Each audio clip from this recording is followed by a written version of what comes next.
My name's Steve Greystock. I'm a senior international programmer at TIFF, and it is my extraordinary pleasure to welcome you to this screening, the world premiere of Michelle Latimer's Inconvenient Indian. As you join us today, we encourage you to reflect on the land that you are on, who the traditional keepers of the land are, what the treaty relationship is, or if it's unceded territory. We are located on the treaty lands and territory of the Mississaugas of the Credit and the traditional territory of the Anishinaabe, the Wendat, and the Haudenosaunee.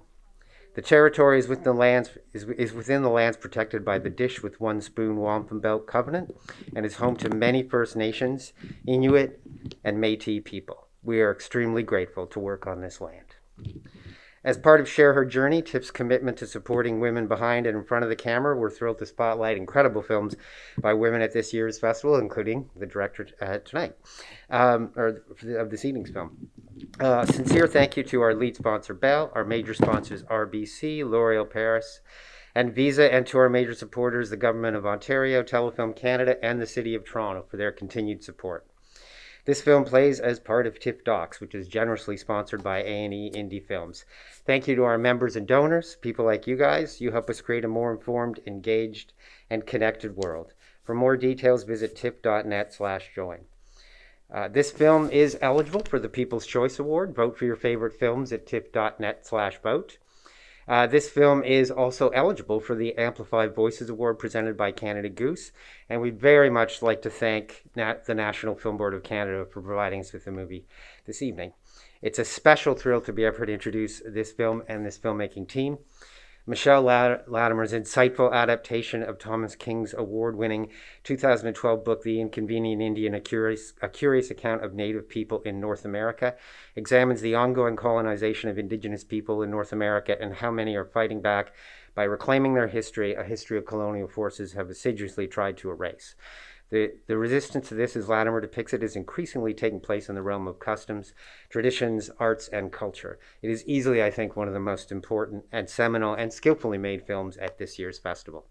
I'm excited to have two members from the film team here with us tonight.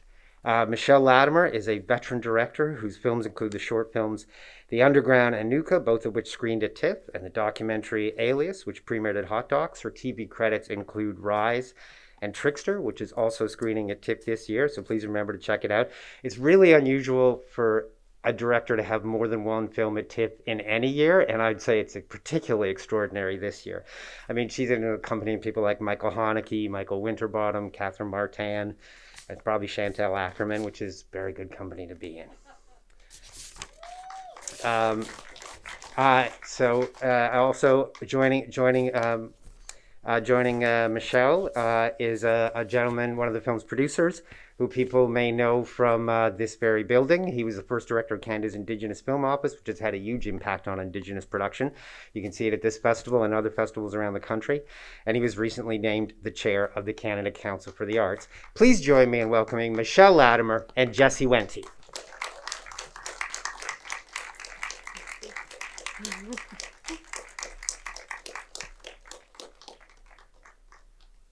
Thank you, Steve. That's very comforting because I'm way more comfortable around a smattering of applause than overwhelming applause. That's true. I want to thank TIFF and Steve for inviting us here. I want to thank all of you for coming out in these extraordinary circumstances. I want to acknowledge that more of our team is here, but I will say my fellow producers, Justine from the National Film Board and Stuart from 90th Parallel are somewhere in here. There they are, waving behind you, masked. And I'd also like to thank our partners at Bell, Crave Media, our broadcast partner for this production. And I, on behalf of my fellow producers, I just want to thank and congratulate Michelle on the movie you are about to watch. It is an extraordinary piece of work. She's an extraordinary talent. And we were all very privileged that she said yes when we asked. So thank you, Miigwech.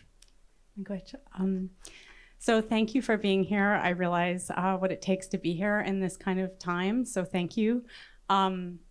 I just want to say there's a few people sitting in the audience that I think deserve a special mention. My editor, Katie Chipperfield, my line producer, Katie Lemaire, and my director of photography, Chris Romikey. If you guys can just stand up for a minute. Yes. Then, of course, as Jesse mentioned, my producers, Justine Pimlett and Stuart Henderson. So yes, we're a very collaborative team, and this film is really a process that we really did all really make this together. I want to thank the artists that you're going to see in this film. And, you know, I wanted to share this one thing with you before we start the film. I won't take up too much of your time. I just want to say this one thing. A lot of people have said to me that they come to the Lightbox and they hear the land acknowledgement, and at first they thought it was really nice, but now it just sort of feels like lip service. And I've had that sentiment expressed to me many, many, many times. And I just want to say that when you watch this film today, if you take one thing away, which I hope you take many things away, but I hope that when you come to the Lightbox again and you hear the land acknowledgement, that you think of this film. Because the reason the land acknowledgement exists is exactly for the reasons that we made this film. So, Chi Miigwech for being here, and I look forward to talking to you after the film.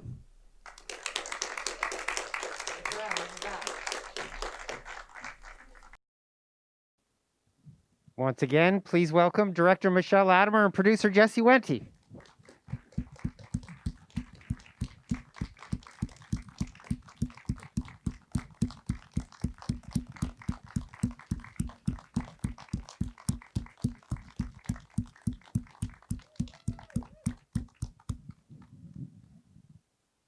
That was more than a smattering. Standing, too. Does anybody want to start with a question, or I can start? Just raise your, speak out, whatever. Go ahead.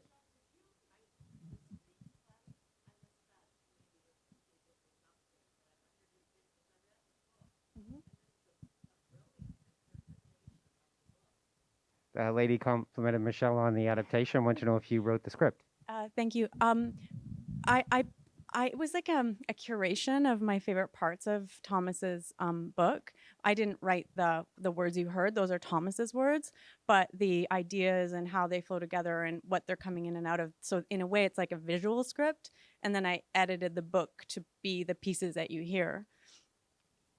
And you did incorporate a couple of other pieces of Tom's writing as well that weren't actually Inconvenient Indian. And you guys there was a discovery when you met with Tom, right? Wasn't there stuff about a different edition of the book? Or? Well, when we went to, I think it was on our first trip to introduce Michelle to Tom at his home in Guelph. And we came in, and after he made his elaborate coffees, which are really his raison d'etre these days, a very elaborate coffee making regimen that goes on there. We went through, we talked and he revealed that there was a new edition of the book, which was an illustrated edition, which was, would have been useful before the movie.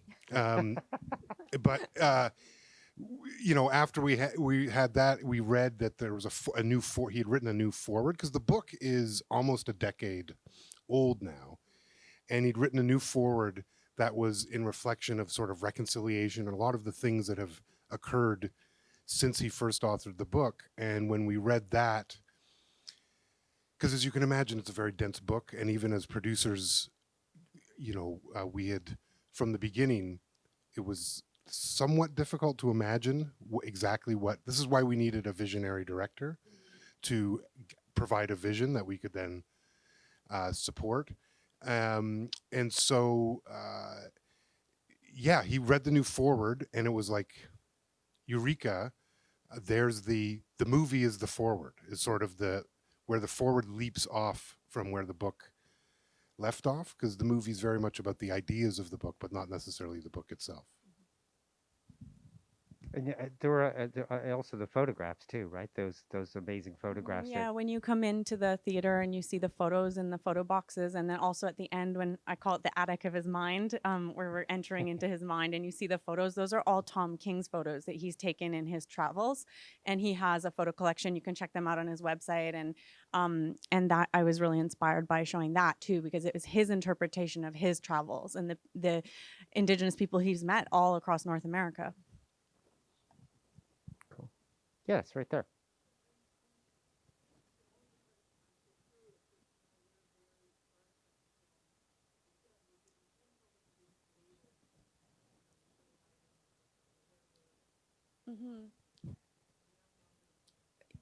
Yeah, sure. The question was where you shot various sections of the film. It wasn't really labeled necessarily. Yeah. Okay. So I'll speak to where we shot, and then I'll tell you why I didn't label it.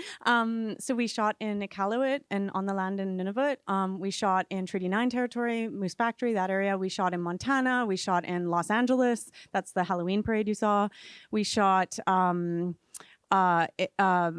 up around Espanola area, like that area. That's where Christy Belcourt's camp is.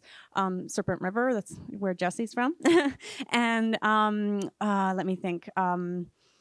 Gosh, I'm probably forgetting things. Toronto, Kent Monkman Studio, Calgary with the Tribe Called Red concert. So different various places. But the reason I didn't label it is because I feel sometimes with like Western filmmaking, especially documentary, we privilege the information more than the visual story. And the idea of Turtle Island, like we don't recognize borders. We have different nations that span interprovincially and across United States and Canada. And I really wanted to think of the land as like one big entity, and us on the land as being those stewards of that place versus before it was settled.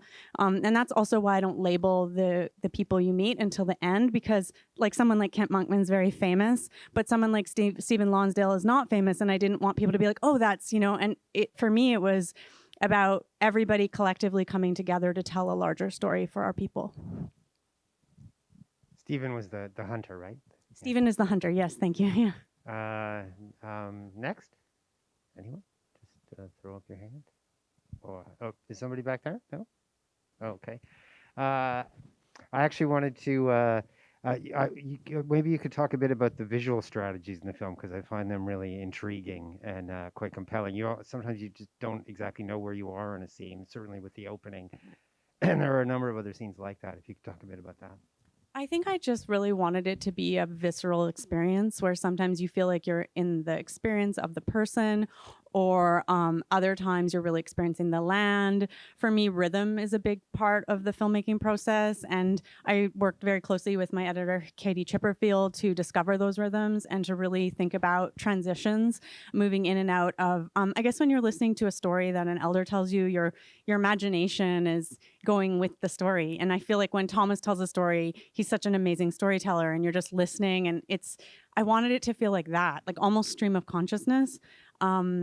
But I also was really interested in looking at like craft and just in terms of like the classical form of cinema. So that's why, for example, one of my favorite parts of the film, and to this day, even though I've seen it like 100 times, is the part where the Pueblo woman speaks, and she says, "I'm a Pueblo, and I'm a graduate of the Albuquerque New Indian School."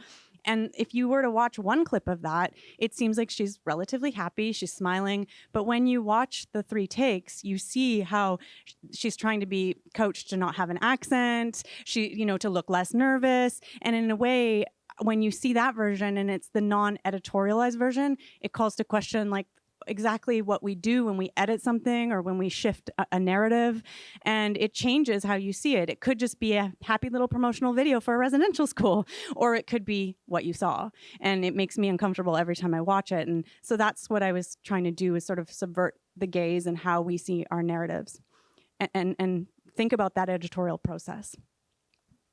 That is a really powerful moment in the film. Anyone? Right there.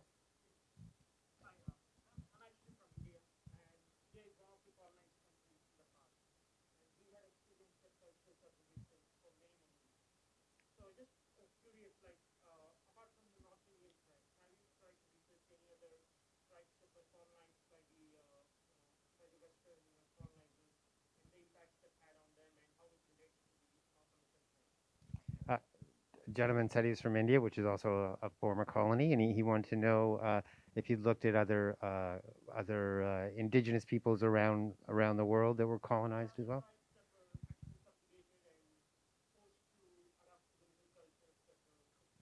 Mm-hmm. Yeah. Well, for this particular film, we were looking at North America because the book sort of spans North America and that history.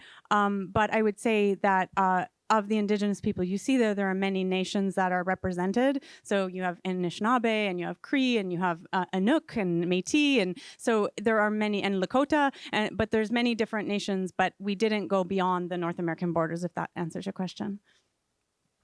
That was, of course, the focus of Tom King's book as well. So, Right, yeah, yes, yeah. it is what his book focuses on, so we were true to that on that level. But it's a good idea. Somebody back there in the yes.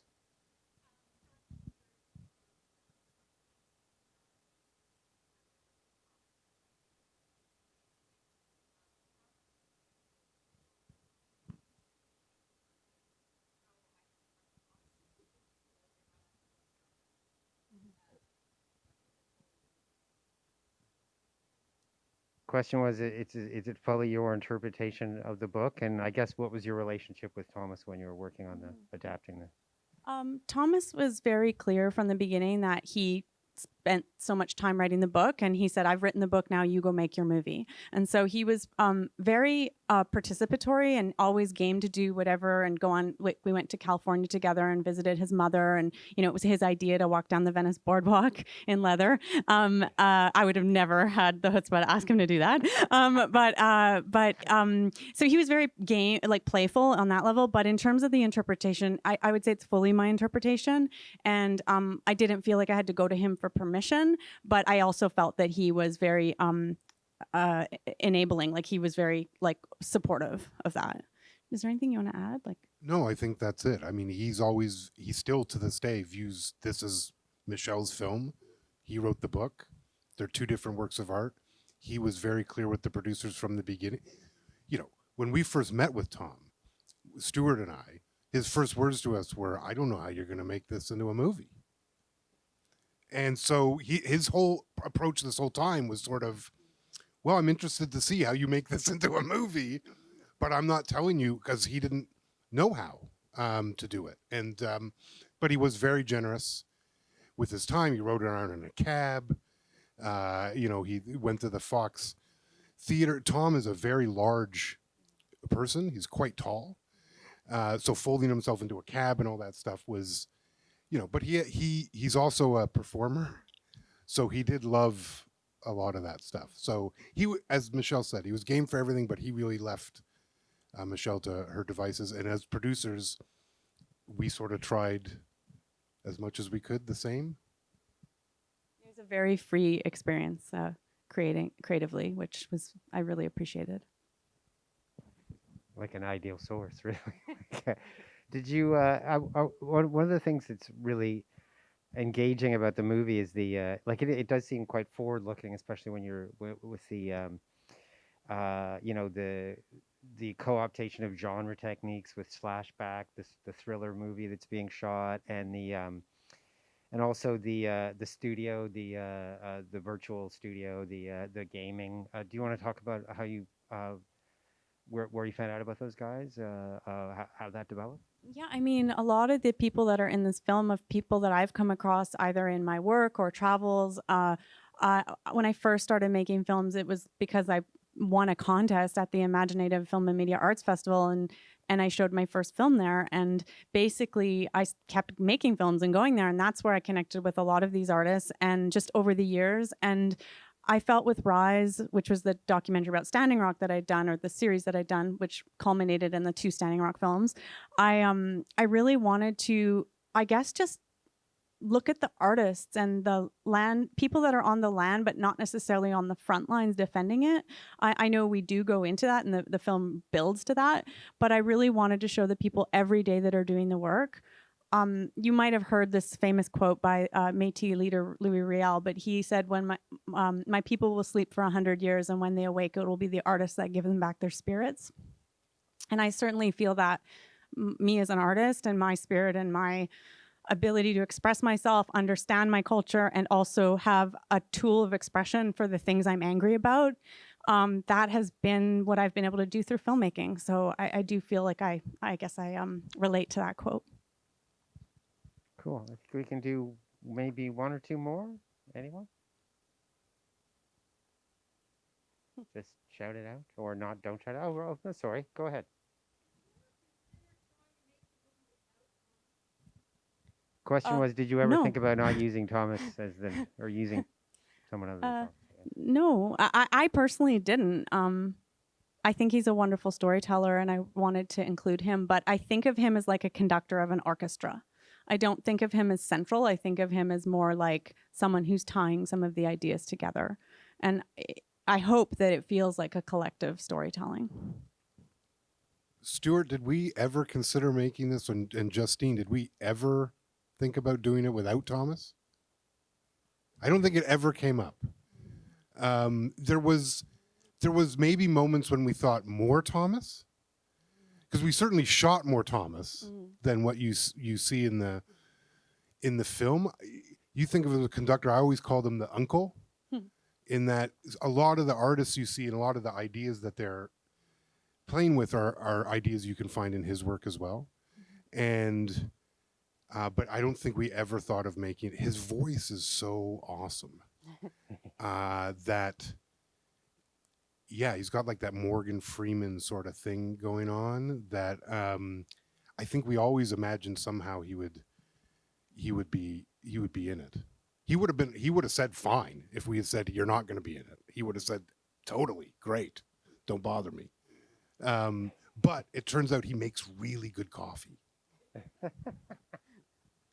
And he's got a background as a performer too, as you were saying. Yeah. I'm afraid this will have to be the last one. Go ahead.